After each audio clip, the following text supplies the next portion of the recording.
السلام عليكم ورحمة الله تعالى وبركاته. الحمد لله والصلاة والسلام على سيدنا محمد وآله، وبعد. الليلة يوم 23/11/2023. الحقيقة في الأخبار الواردة بتاعت أنه الكيزان بدوا يعني يهربوا، بدوا يصيجوا، ومنهم كبيرهم الذي علمهم السحر كرتي. كبيرهم الذي علمهم السحر كرتي هرب عن طريق إريتريا. وده يعني حقيقة تفسير الورطة الكيزان واقعين فيها البرهان والكيزان وغيرهم، لأنه آخر المخرجات بتاعت المنبر بتاع جدة، القصة بتاعت بناء الثقة، البنود بتاعت بناء الثقة، واللي هي تؤدي لإيقاف الحرب. شروط إيقاف الحرب: بناء الثقة، الثقة بين الأطراف. واحد من أهم البنود اللي هو وقع عليها جيش الكيزان، أنه هي القبض على المجرمين الهاربين من السجن بتاع المؤتمر الوطني. كبار المجرمين، كبار الكيزان اللي هربوا من السجن، هربوهم الكيزان من سجن كوبر. والقبض على المحرضين على الحرب، الذين أنشأوا الحرب، المحرضين، ومنهم كارتي نفسه اللي هو وطبعا زي ما أساسا الأمم المتحدة والأمريكا فرضت عليه كارتي يعني عقوبات، وهو بقى في القائمة السوداء، ولأنه هو أساسا يعني من الممولين للحرب، المحرضين على الحرب، وغيره من الناس، أسامة عبد الله وغيره من المجموعة المجرمة. فالناس ديل يعني معاهم الجماعة طلعوا من السجون، ناس أحمد هارون وغيرهم، عوض الجاز، وهنا وكانوا طلعوا مشوا في الأقاليم الشرقية هنا والولايات الشرقية، بيحرضوا وبيستنفروا الناس وبيحرضوا على الحرب. المنبر بتاع جدة خدتها لناس البرهان والجماعة دي، خدتها لهم أنه إذا كان صح أنتوا يعني جادين في أنه دايرين توقفوا الحرب، لازم تقبضوا على الجماعة دي. والحقيقة ورطت البرهان حقيقة زيادة، لأنه البرهان ده في الشهر الأول من الحرب، ولا في بداية الحرب في الشهر الأول تقريبا، عملوا معاه لقاءات الفضائيات دي تقريبا في بعض القنوات الفضائية، وسألوه سؤال مباشر أنه وين الجماعة دي اللي هربوا من السجن، كبار الكيزان المجرمين اللي كانوا في سجن كوبر. هو بناء بعظمة لسان وقال أنه نحن متحفظين عليهم في مكان آمن. طيب متحفظ عليهم في مكان آمن، لازم تقبضهم ترجعهم السجن، أو على الأقل تسلمهم، المفروض يسلمهم للمحكمة الجنائية الدولية. ده الناس مجرمين، ويقبضوا على الجماعة دي الناس المحرضين على الحرب، ناس كارتي وغيرهم من الجماعة، وسام عبد الله وغيرهم من المجموعة المجرمة.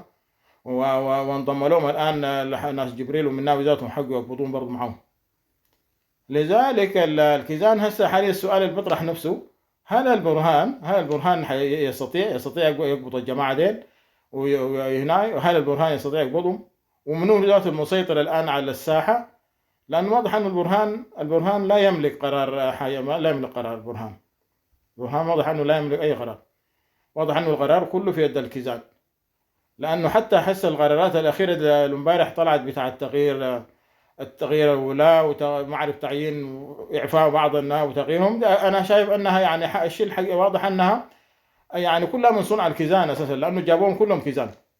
الناس اللي عينهم البرهان في الهناية ده كلهم كيزان، وواضح أنه الكيزان هم اللي عينوا الناس زين. والبرهان يبدو أنه ما عنده أي قرار، وما عنده أي، يبدو أنه ذاته هو ظاهر عليه تحت إقامة جبرية ولا حاجة. الكيزان أظن فرضوا عليه إقامة جبرية، لأنه ما قاعد يطلع ولا قاعد يقول أي كلام، له فترة طويلة ما قال أي كلام.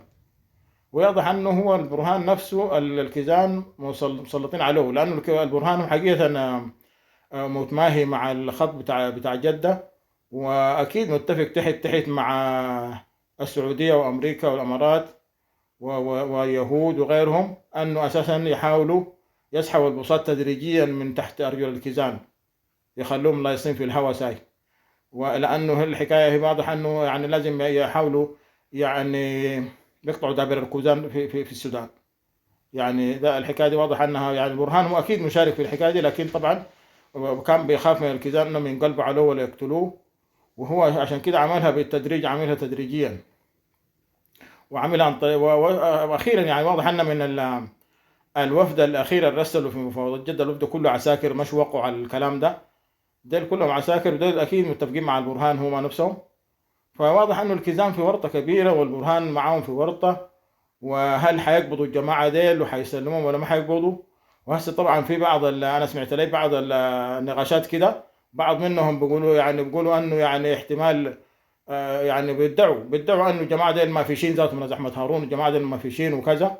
يعني دارين هم يتنصلوا من الكلام ده طبعا، يتنصلوا من الالتزام بتاع الالتزام المورد في اخر، يعني المخرجات بتاعت اخر اجتماعات منبر جده، المفاوضات. فالكيزان حقيقه في مصيبه، في مشكله كبيره الان يعني. والبرهان نفسه معاهم في مشكله. وهذه طبعا ورطه، لانه اساسا وده السبب. عشان كده المدعو كرتي جابوا هربوا كرتي عن طريق اريتريا، هربوه بطريقه سريه عن طريق اريتريا. واكيد حيهربوا جزء من النهايه، لكن في النهايه اكيد حيكون في جماعه حيضحوا بهم حيعملوا لهم كبش فدا.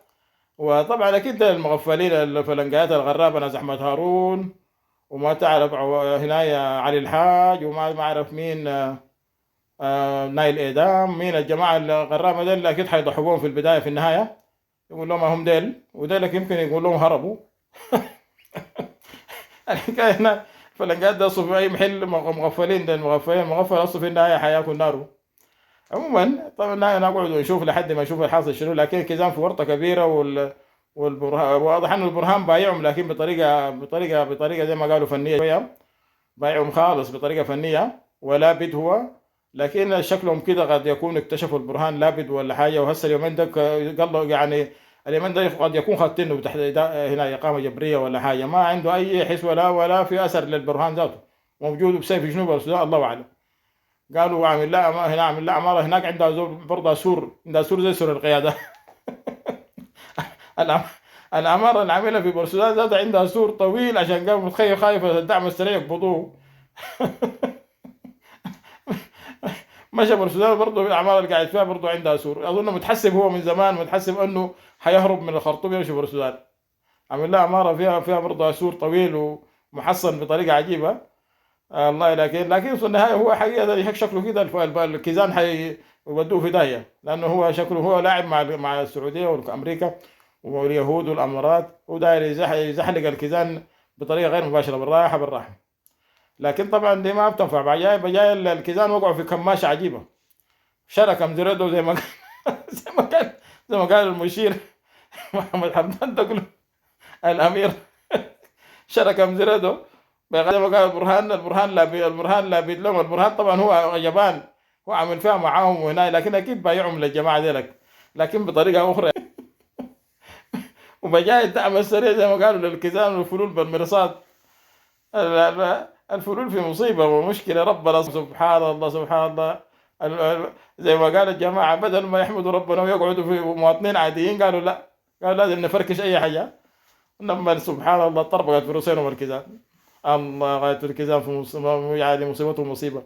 على كل حال ربنا ده زي ما قالوا موجود. وكل من افترى زي ما قالوا كيزان افتروا على الشعب السوداني 30 سنة، وعاوزين لسه يفتروا زيادة. عموما إن شاء الله دي نهايتهم بإذن الله تعالى. وبإذن الله تعالى نسأل الله أن تقف هذه الحرب ويعود السلام والرخاء للسودان. والكيزان يعني إن شاء الله وهم وأزيالهم، يعني الشعب السوداني يخلص منهم إلى الأبد إن شاء الله. والسلام عليكم ورحمة الله وبركاته.